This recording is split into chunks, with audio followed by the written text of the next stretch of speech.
And here we are, the granddaddy of all quantum weirdness, the infamous double slit experiment. To understand this experiment, we first need to see how particles, or little balls of matter, act. If we randomly shoot a small object, say a marble, at the screen, we see a pattern on the back wall where they went through the slit and hit. Now, if we add a second slit, we would expect to see a second band duplicated to the right. Now, let's look at waves. The waves hit the slit and radiate out, striking the back wall with the most intensity directly in line with the slit. The line of brightness on the back screen shows that intensity. This is similar to the line the marbles make. But when we add the second slit, something different happens. If the top of one wave meets the bottom of another wave, they cancel each other out. So now there is an interference pattern on the back wall.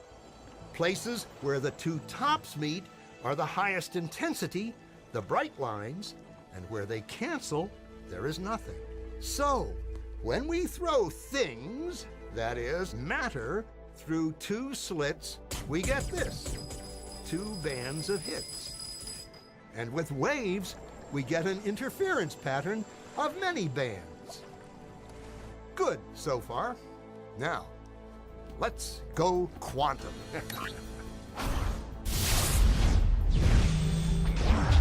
An electron is a tiny, tiny bit of matter, like a tiny marble. Let's fire a stream through one slit. It behaves just like the marble, a single band. So, if we shoot these tiny bits through two slits, we should get, like the marbles, two bands. What? An interference pattern. We fired electrons, tiny bits of matter through. But we get a pattern like waves, not like little marbles.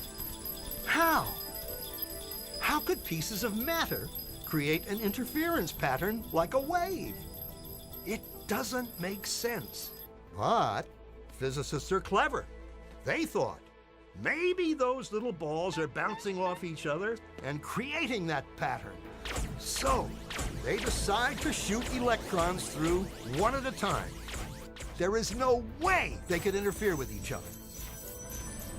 But after an hour of this, the same interference pattern is seen to emerge.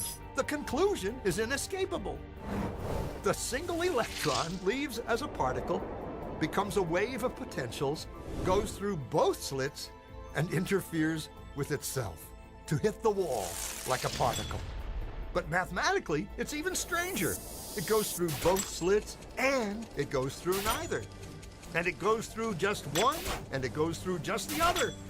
All of these possibilities are in superposition with each other. But physicists were completely baffled by this. So they decided to peek and see which slit it actually goes through. They put a measuring device by one slit to see which one it went through and let it fly. But the quantum world is far more mysterious than they could have imagined. When they observed, the electron went back to behaving like a little marble. It produced a pattern of two bands, not an interference pattern of many. The very act of measuring or observing which slit it went through meant it only went through one, not both. The electron decided to act differently, as though it was aware it was being watched. And it was here that physicists stepped forever into the strange, never-world of quantum events. What is matter? Marbles or waves? And waves of what?